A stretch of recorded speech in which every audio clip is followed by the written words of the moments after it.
Le message du jour vous est présenté par notre frère Marc. Salut, chers bien-aimés, notre Père Céleste. Nous sommes toujours dans Daniel 9, versets 1 à 2. Quand la pression est forte, laissez Dieu parler en premier.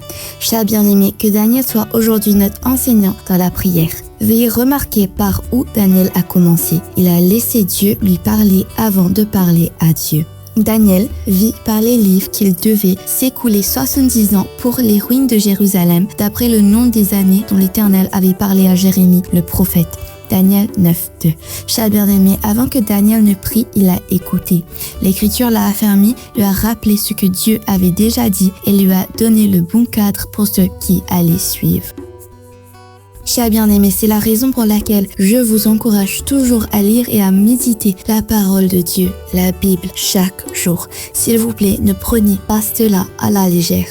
Quand la pression est forte, il est facile de traiter la prière comme une simple demande rapide. Dieu, voilà ce qui brûle dans ma vie, s'il te plaît, règle cela. Cher bien-aimé, voici la leçon. L'approche de Daniel est plus lente et meilleure. Dieu parle d'abord, Dieu agit d'abord, Dieu conduit d'abord. Ensuite, nous répondons. Alors, cher bien-aimé, comment écouter Dieu lorsque les problèmes et le stress semblent nous entourer de toutes parts? Ouvrez la Bible, non pas pour chercher un verset à partager, mais pour rencontrer Dieu. Voici une manière simple de le faire aujourd'hui. Premièrement, lisez un court passage, même quelques versets. 2.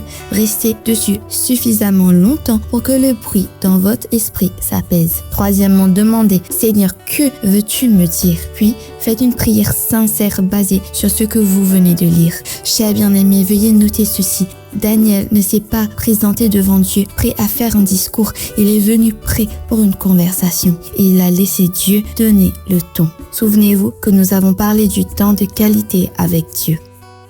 Chers bien-aimés, plus les Écritures vous formeront, plus vos prières cesseront de ressembler à la panique et commenceront à ressembler à la confiance. Que Dieu vous bénisse tous. Profitez de votre journée en lui. Demain, nous nous retrouverons pour une nouvelle découverte de la parole de Dieu.